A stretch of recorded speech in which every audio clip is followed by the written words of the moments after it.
Well, it always is a treat to introduce to you Dr. John Patrick. For many of you, he's an old friend because he's been on Christian Doctors Digest probably close to 20 years, at least once a year. John is a modern C.S. Lewis, and he just really helps through apologetics and understanding equip us for the worlds that we live in. For those of you who may not know John, he was associate professor in clinical nutrition in the Department of Biochemistry and Pediatrics for 20 years at the University of Ottawa. He's retired from that now and is doing full-time public speaking. His medical training was in England. He did a lot of research around the world on childhood nutritional deficiencies, very well respected in his specialty. But it's great to get him here to talk about the necessity of belief and what that means to each one of us and how we need to understand it better. Let's hear what he has to say. John, it's always good to get together with you, and we've got an interesting topic, as you always bring up, the necessity of belief. Now, what do you mean by that? Well, we're being battered by militant secularism and to a lesser extent militant atheism. They're still a very small group, really, the atheists. They make a lot of noise, but they're not a big group. But a sort of, well, as you know, in your social demographics, you call them nons. We call them no known religion. That's the fastest growing subgroup in America. And you need faith to believe that there is nothing to believe in. That's true. You are believing that there is a reasonable bet or a reasonable way to live your life. And as Pascal put it a long while ago, he said, that's simply not true. If there is no God, and I believe there is one, what do I lose? Not much. I live with some reasonably decent, perhaps hypocritical people, but they're no trouble to live with, and life is reasonable. But if I believe there is no God and there is one, I go to hell. That's a bad move. Pascal's wager doesn't make you a Christian, but it should make you think seriously about theism. Yeah.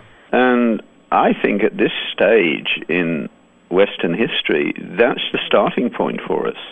Or actually, it's the next but one starting point. I always start with the 4 levels of happiness, as you probably know, because we live in what has been called a state of desire ever since the 60s. You ask the modern student what you want, and they say, I want to be free to do whatever I want. And so you say, what do you mean by freedom? And they say, well, freedom to do what I want. And I say, that's not a very good idea. If everybody did it, the hospitals couldn't cope with our driving patterns, let alone anything else. It simply isn't a human option. You will serve something, which is what the world's great religions have taught for a long while. It's either God or the devil, in one sense or another. And the Christian definition of liberty is much better than yours. It's the liberty to do what you ought. Because when you live freely, that you feel guilty. It's very hard for Darwin to explain that. It's very easy for Christians to explain it. The fact that we're all feeling guilt means there must be something to make us guilty. And you follow their argument back and you get to God. So really, medicine at the moment, with so many patients coming in to see the doctor whose primary problem is guilt, we ought to be making a lot more progress than we are, shouldn't we really? We can do a lot more than we are in that direction. So when you start talking about the necessity of faith, you can point out lots of things which people stop and think about. I quote Arthur Leff ad nauseum because he didn't believe, but he saw the truth, that without God, justice is not possible. And if that is the case, then what is the nature of law? The nature of law is now the exercise of power, not the exercise of justice. So you have Scalia on your Supreme Court saying, I sit on a court watching laws being made for a country which I increasingly do not recognize. What a stunning statement. And you go back a lot further if you knew a bit more history, which I'm amazed how many people know nothing about their own history in America. But it was John Adams, your best president, I think, who said, our Constitution is for religious people. It is wholly unsuited to any other. You can't govern people in a democracy unless they're willing to govern themselves. Yeah, I mean, that's what's happening to us, isn't it? It's inevitable that as we lose the moral consensus that we derived without thinking about it from the Christian religious tradition, then necessarily submission to secular power increases, because otherwise you have anarchy, and nobody actually wants that. Lenin wrote to a friend within months of the revolution. He said, when we have got rid of God, it will be necessary to legalize terror. Yeah. And we're on the way, aren't we? We are, and people complain about all the regulations, all the new laws, every part of your life being regulated. That's because people are more and more unable to regulate themselves as part of the reason for that. I had one of our graduates from Augustine, who's now at one of your medical schools, which, just for kindness, I will keep nameless. And he sent me an email a few months ago, and he said, you need to change your numbers. And what he was talking about was the fact that I usually say to medical student groups, and you can say this within 6 weeks of starting medical school, if I were to say to you that there are people in your class to whom you will never trust the care of a dog of yours, what would you say? And all around the room you can see the ironic smiles. The answer is yes. Within 6 weeks the students know there are people in the class who cannot be trusted. Mm-hmm. The faculty never know. And I said, yeah, my guess it's around 20%. And you all know who they are. I got this note from Southern Medical School, and he said, you have to change your numbers. In my class, I trust less than 50% of them. And the ones I trust are mainly at the bottom of the class, because they're the only ones not involved in a sophisticated cheating group. Wow. That's in a well-known medical school. Yeah. Another professor in another part of that university actually failed a whole class and resigned from the university because of their behavior. I was talking to a professor at a dental school yesterday and talking about it's just impossible, no matter how incompetent or problems that they have with a student, with their patient interactions or whatever, to get rid of them anymore. He says, and it's the professor's fault if you don't get them through. Yes. And, it's just this entitlement mentality, and you don't even begin to try to weed out the ones that are the problems. No, it's not worth it because you just take flack. Mm-hmm. Over 20 years ago, we had a guy in our department, in the biochemistry department at the university, and one of the members of the department that we did not trust was coming up for promotion, and his papers had to be collected so we could all look at them. And one of the guys in the department had a photographic memory for gels, and he was thumbing through these things, and he stopped. He said, I've seen that gel before. And he found it. 2 papers, same gel, used to prove different things. He went to the dean and pointed this out, and the dean told him to shut up. He brings more money into the department than the rest of you do. End of argument. What can you produce? Let's get back to the necessity of belief. We get off on that, but we're touching on it, but I don't want to get you too far off. Well, that's precisely the point, that if we care about our countries, and we do, if they cannot be brought back to faith, serious faith, there will be a problem, and our churches are not doing that. We could make so much better a case than we actually do. The young people who arrive to us in Ottawa at Augustine are appalled in the first term, because they're 95% evangelical backgrounds, that they don't even know the names of anybody after the end of the Acts of the Apostles for 500 years. And they haven't read them. And these were the people who died for their faith, who wrote the creeds, who set the agenda for the whole of the development of Europe. And they're horrified that nobody ever told them about them. I mean, I know you're always up for a little teasing, but how much of Augustine have you read? Not a lot. Some, but not a lot. But what you have read, you must have recognized it's pretty good. Yeah, absolutely. Well, it made Europe possible, and those in that time, faith was the only option. So the Dark Ages were not so dark. Everybody believed the Christian story was true. You have to, as a human being, believe something. As Lewis put it, if nothing can be assumed, nothing can be proved. So you make starting assumptions, you don't think about them. And the trick of the modern establishment progressive, so-called, is that they never want to discuss the first question, in the beginning what? Mm-hmm. They duck out of that question all the while. But they couldn't get to where they want to start from without an answer to that question. That's why we need to teach a lot more about the history of faith in the church as well as in school. In fact, so much so that just a couple of weeks ago, I was in Minnesota, at the University of Minnesota and also the Mayo. And after the session at the Mayo, one of the senior physicians who I'd met on previous occasions came up. He said, "We really need to do something like your Augustine program." And I said to him, it just struck me, I said, given the number of people you have here, because you've been there, I'm sure, there are a lot of Christian docs in the Mayo Clinic, it would probably make more sense for you to bring 2 or 3 of us down here to do evening lectures for a few days, rather than you closing up shop and coming up to our conference. What do you think of that? And he said, that's a very good idea, because we could probably get 200 or 300 people out from the churches who would love it too. And that would be a win in all directions. We've got to somehow get the evangelical mind going again. And if we don't, I'm afraid we're dead in the water. Just the last book I've just finished is a book called The State of the American Mind. It's just about 30 years since Bloom published The Closing of the American Mind. And this book, which is edited by a couple of guys from First Things, it's actually about 26 essays by conservative Christian thinkers.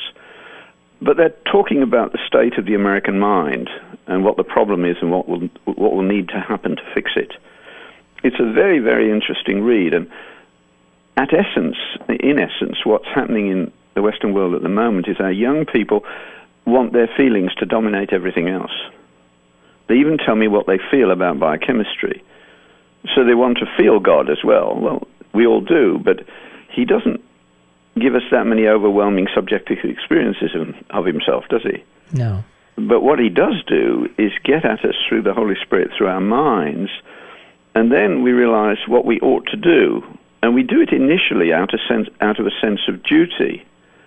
But as we do it out of a sense of duty, he can turn up and make it an extraordinarily subjective experience too. You've had that experience as well, haven't you? Absolutely. But we don't talk about it enough. It's a still small voice that, and the relationship that leads to love, which gives you the desire to serve him, which then ultimately brings the emotional. It opens the door for that relationship, just as it does in a family. I mean, if you don't talk to someone or spend any time with them, are you going to have a warm, fuzzy relationship with them? Absolutely not. And it's true with Christ as well.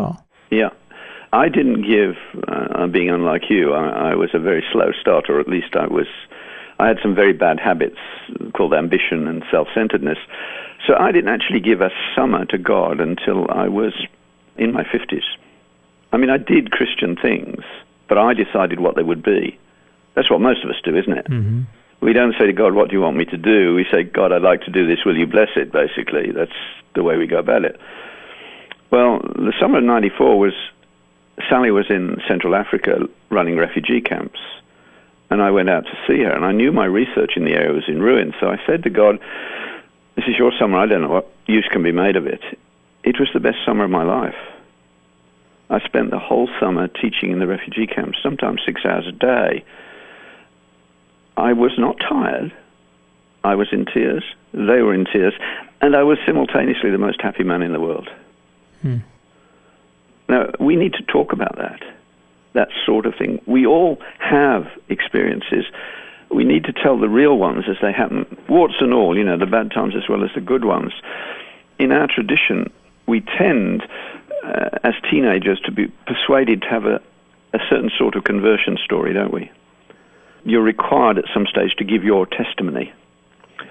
And there are certain forms of testimony which are sort of legitimized and required of you. But they don't actually get anywhere near the nitty-gritty of what actually happens to us when we become Christian. Is that unfair? No, I think it's true. So I think we need to start really working hard on telling it as truthfully as we can. And you probably need great writers to do it for you to begin with, so that you begin to get the hang of what they're trying to get at. Lewis does it very well. He can explain to you in his conversion story that he became a believer in a God. He had a faith that there was a mind behind the universe, and he got there by a rational process. But he actually came to believe that Jesus is the Son of God by a process he couldn't describe. He says it was a two-step process. The whole thing took a month or more at Oxford, and he got to the stage of believing there was a God, and he didn't like it that much because it was going to change his life. And then he describes getting on a bus to go from Magdalen College to Headington, a 10-minute ride, and he was sitting on the top of a double-decker bus, and he says, suddenly I became aware that I was being offered something. He said, it was a free choice, and I chose to say yes. And all he can manage to describe it is very un-Lewisian. He says it was like taking off a suit of armor, taking off stiff clothes. It was like being a snowman pushed out into the sun and beginning to melt. It was unpleasant. But in retrospect, he realized he'd said yes to God, but he didn't realize that at the time. A few days later, he realized the belief in God was hardening up, but he didn't know what to do with Jesus. And he goes with his brother on the motorcycle a short distance away to a zoo called Whipsnade. And he says there he watched the wallabies jumping around in the bluebells for an hour or so. And when they got back to Oxford, he believed that Jesus was the Son of God. He can't tell you how or why. He simply knew that he now did. And he spends the rest of his life teaching the rest of us how to think about these things. And in particular, that amazing reality that Christ comes to us. I say to students all the while that during your course in medicine, you're going to go through the dark night of the soul, in most cases. You're going to have no subjective sense of Christ, no satisfaction from the Bible or prayer or the Lord's Supper or fellowship, no real satisfaction. And you will be tempted to say, faith isn't real, it's dead. But if you ask yourself the question, have I ceased to believe, what's the answer? No. It's always no, isn't it? Yeah. It's extraordinary, but the answer is always no. He is there all the while. And when you ask the question, do I actually believe? The answer is yes. And you start from that. The Psalms are so good at doing that. That's why I really think all Christians, actually, in these times where we're going to face a lot of trouble. I mean, even in yours and my lifetime, people are going to lose their jobs in medicine in America for faith reasons, aren't they? They already are. Yeah. But, I mean, the ones who've lost it so far were a bit naive in the way they went about it. But it's going to happen to us, to a lot of people. So we are facing hard times. The last bit of the scripture that I find I can read when I'm going through a dark patch, which happens to me every now and again, is the Psalms. I can go back to the Psalms, especially because I read them a lot. I know where to go on a very bad day. I mean, there are very, very dark Psalms that begin in misery and end in misery. You need that kind of psalm on occasions, because then you say, well, I'm not alone. I thought I was the only one, but I'm not. This guy was there too, and he ends up writing psalms. So it's part of the training program.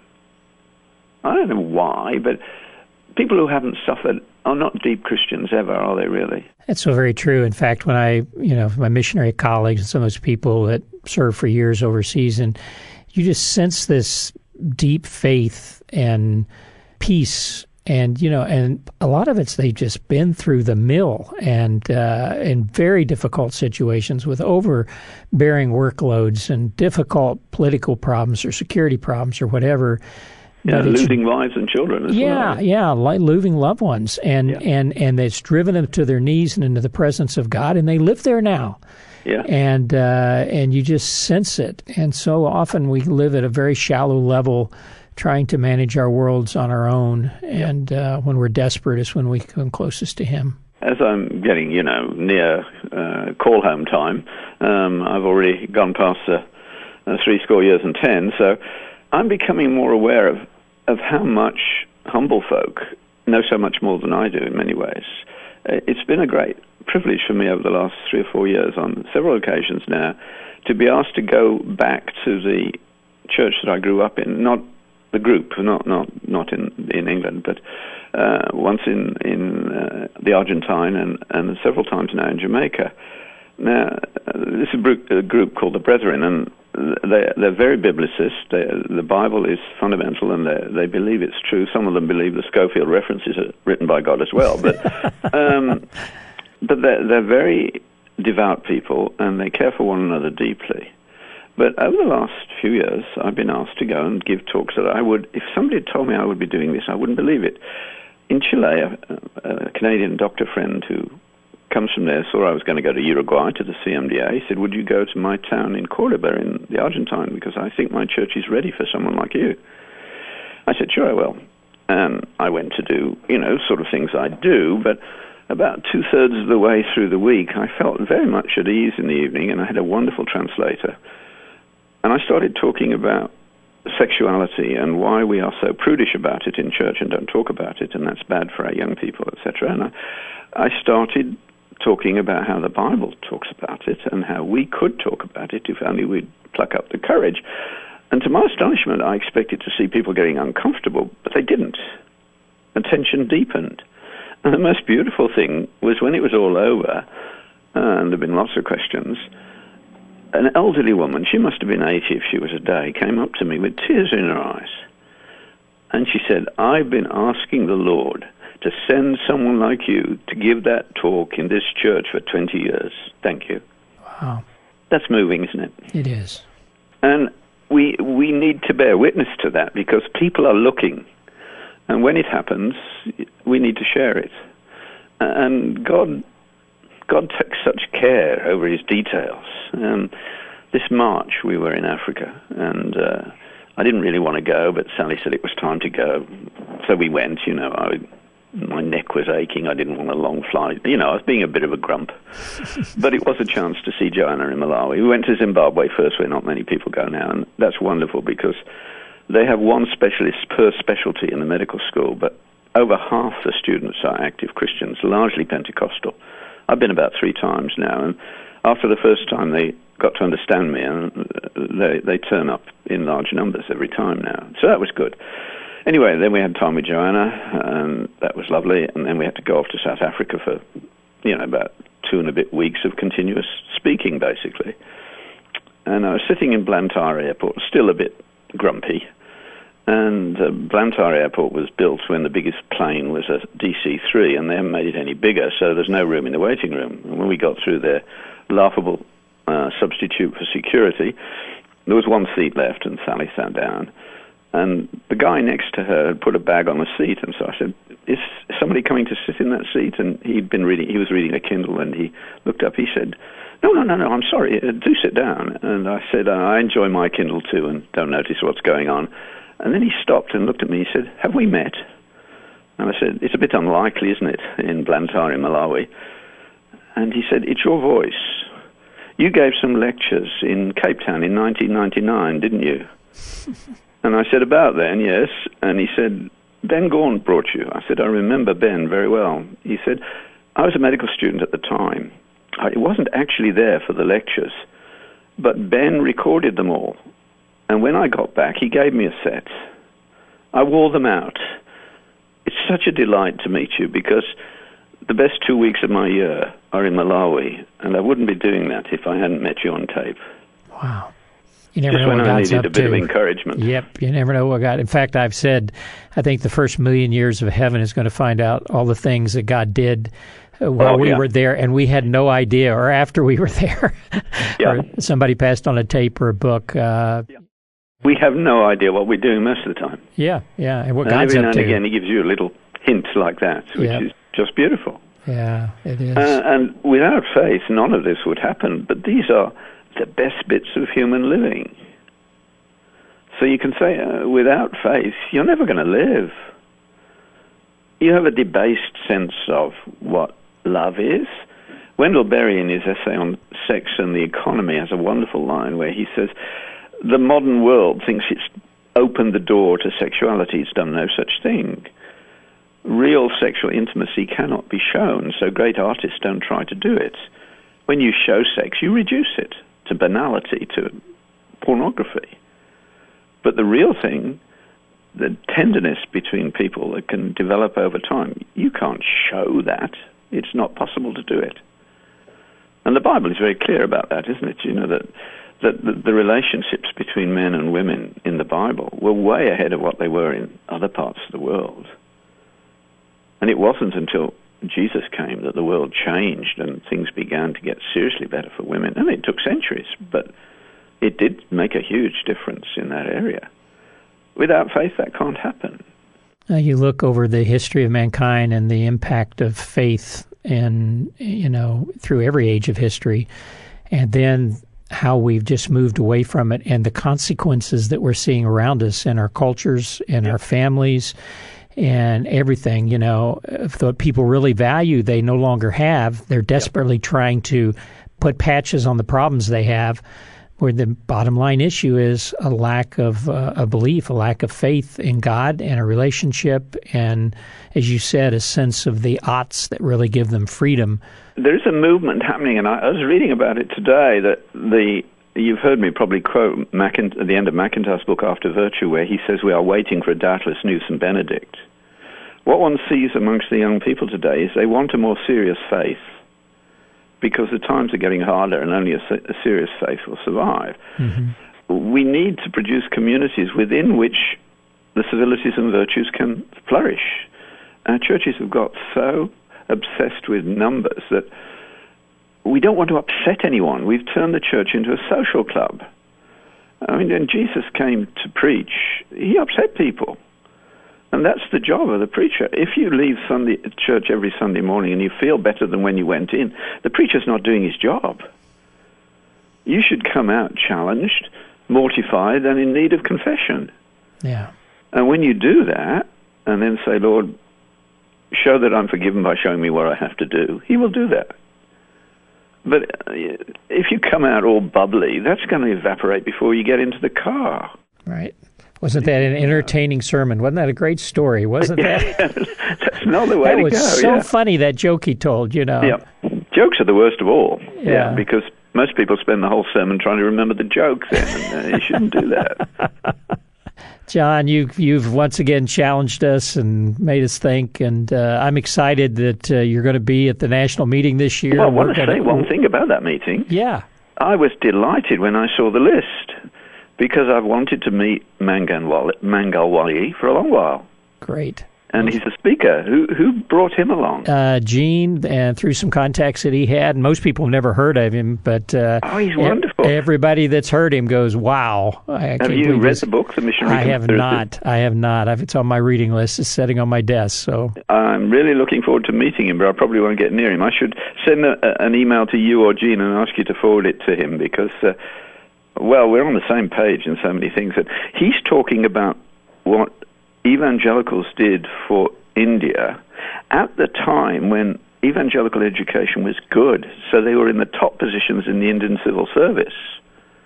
And his argument is that they changed the whole structure of India for the better. But because they'd done the work. So we have got to educate our children more. We need more. We're not getting enough students to Augustine, so people listening to this, if you want your children to have a real solid grounding so that they know to be true, then send them to us. That's what happens. And we'll give information to that in the CDD Companion. John, we're out of time. Thank you so much. My pleasure, as always. And we look forward to getting together with you personally and encourage people to come to the national meeting. We're going to have a great time. God bless. Great. God bless you, too.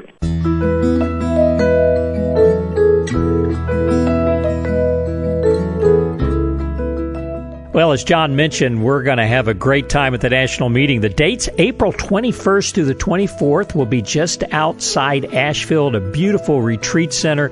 It's going to be a great time of the year in the early spring to be in the mountains. I encourage you to be there. It's a time of great spiritual growth, wonderful networking, good children's program, spousal program. You'll see a lot of friends. Bring a student, bring a resident, bring a friend, and come together for this time of spiritual renewal. If you'd like to get registered, it's not too early to be doing that. cmda.org. You can find out what you need to know there. Or if you have questions, give us a call, 888-230-2637, and we'll help you get all those questions answered so you can join us. Hope to see you there.